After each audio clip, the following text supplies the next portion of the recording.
Hi అండి, మీరు చూస్తుంది వచ్చేసి చికెన్ మెష్ అండి. ఈ చికెన్ మెష్ వచ్చేసి మార్కెట్ లో 150 రూపాయలు అనేది తీసుకోవడం జరిగింది. 50 అడుగులు అయితే ఇది కవర్ చేస్తుందండి.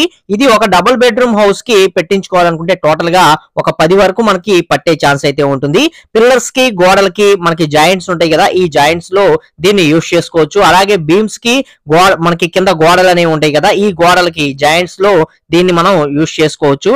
అలాగే ఎలక్ట్రికల్ పైపులు అయితే ఎక్కడెక్కడ ఉన్నాయో ఈ ఎలక్ట్రికల్ పైపుల దగ్గర పైన దీన్ని పెట్టేసి మనం మొత్తం ప్యాక్ చేసినట్లయితే ఫ్యూచర్ లో మనకి క్రాకులు ఇలాంటివి రాకుండా ఉండటానికి ఒక ఛాన్స్ అనేది ఉంటుంది. ఇక్కడ చూస్తున్నారు కదా మొత్తం ఎలా పెట్టేశామో.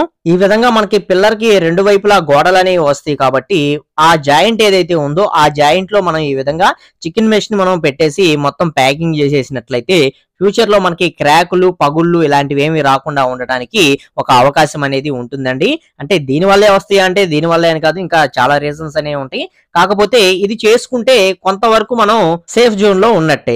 ఇకపోతే మనకి టోటల్ గా ఈ ఒక డబుల్ బెడ్రూమ్ హౌస్ కి మనం ఈ వీటితోటి వర్క్ అనేది చేయించుకోవాలనుకుంటే టోటల్ గా మనకి ఎంత బడ్జెట్ అవుతుందంటే మనం ఒక 10 అయితే దీనికి అవసరం అవుతాయండి. 10 అంటే మనకి ఒకటి 150 రూపాయలు చొప్పున తీసుకున్నారు కాబట్టి ఒక 1500 రూపాయలు అనేది మీకు ఖర్చు అవుతుంది అంతే. ఇక్కడ చూస్తున్నారు కదా గోడకి పిల్లర్ కి మధ్య మనకి కార్నర్ పాయింట్ ఏదైతే ఉందో దీనిలో ఈ మెష్ అనేది పెట్టేసి మొత్తం ప్యాకింగ్ అనేది చేసేయడం జరిగింది.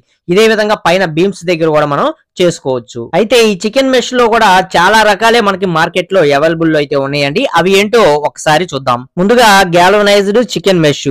గ్యాల్వనైజ్డ్ స్టీల్ వైర్ తో దీన్ని తయారు చేస్తారండి. దీనికి తుప్పు అనేది పట్టదు, ఎందుకంటే జింక్ కోటింగ్ తో కూడా ఇది వస్తుంది కాబట్టి దీని మీద తుప్పు పట్టే ఛాన్స్ అనేది అసలు ఉండదు. అయితే బయట గోడలకు కూడా దీన్ని మనం ఉపయోగించుకునే విధంగా కఠినమైన వాతావరణాల్లో కూడా ఇది తట్టుకొని ఉండేటట్లు దీన్నైతే డిజైన్ అయితే చేయడం జరిగింది. అలాగే మనకి రెండోది వచ్చేసి పీవీసీ కోటింగ్ తో ఉండే చికెన్ మెష్ అండి. స్టీల్ తో చేసిన మెష్ కి పీవీసీ కోటింగ్ అనేది వేసి దీన్ని తయారు చేస్తారు. దీని వల్ల ఉపయోగం ఏంటంటే దీనికి కూడా మనకి తుప్పు అనేది అసలు పట్టదు. ఈ మెషిన్ కూడా మనకి ఈ విధంగా జాయింట్ లో పెట్టేసుకొని మనం మొత్తం కూడా అప్లై చేసుకోవచ్చు. ఇక అలాగే మూడో రకం వచ్చేసి స్టెయిన్లెస్ స్టీల్ తో చేసిన మెష్. దీన్ని స్టెయిన్లెస్ స్టీల్ తో తయారు చేస్తారండి. ఇది ఎక్కువగా మనకి కోస్టల్ ఏరియాస్ అయితే ఎక్కడైతే ఉంటాయో మనకి గాల్లో తేమలో మనకి ఉప్పు శాతం అనేది ఎక్కడైతే ఏ ఏరియాస్ లో ఎక్కువగా ఉంటుందో కోస్టల్ ఏరియాస్ అంటారు.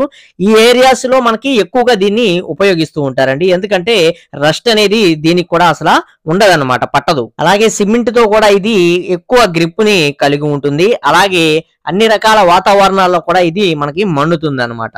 ఇలా ఒక్కొక్క చికెన్ మెష్ కు ఉండే ప్రత్యేకతలు ఒక్కొక్క దానికి ఉపయోగపడతాయండి. అయితే మనకి ఎక్కువగా ఈ మూడిట్లనే ఈ చికెన్ మెష్ కింద మనకి యూజ్ చేయడం అయితే జరుగుతుంది. ఇంకా అనేక రకాలు అయితే ఉన్నాయి, అవి వచ్చేసి ఫినిషింగ్లకి అలాంటి వాటికి అయితే యూజ్ చేస్తూ ఉంటారు, అవి వేరే విషయం.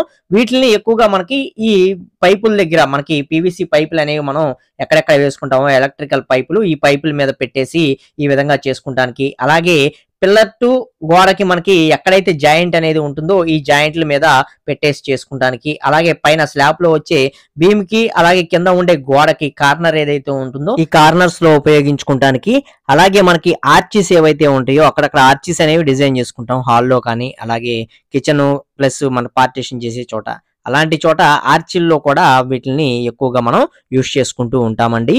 అలాగే బయట వైపు ఉండే డోమ్ వర్క్స్ ఏవైతే ఉన్నాయో వీటిలో కూడా మనం ఈ చికెన్ మెష్ ని తరచుగా ఉపయోగిస్తూ ఉంటాము. అలాగే వీటిలో మరొక రకం అయితే ఉంటుంది, ఫైబర్ గ్లాస్ చికెన్ మెష్ అయితే ఉంటుందండి. ఇది వచ్చేసి కంప్లీట్ గా లైట్ వెయిట్ తో రావడం జరుగుతుంది. అలాగే మనకి దారపు పోగులతో చేసింది మనకి ఎలా కనిపిస్తుందో ఆ టైప్ లో అయితే కనిపిస్తూ ఉంటుంది. దీనిని కూడా ఉపయోగించుకోవచ్చు, కానీ మన వాళ్ళు ఎక్కువగా స్టీల్ నే ఫస్ట్ ప్రిఫరెన్స్ కింద తీసుకుంటారు కాబట్టి ఎక్కువగా మనకి స్టీల్ నే ఉపయోగించడం జరుగుతుంది. వీటి యొక్క అన్నిటి పనితీరు అనేది ఒకే విధంగా పనిచేస్తుందండి. అదే మనకి వాల్స్ లో ఎటువంటి క్రాక్స్ అనేవి రాకుండా ఉంచటం.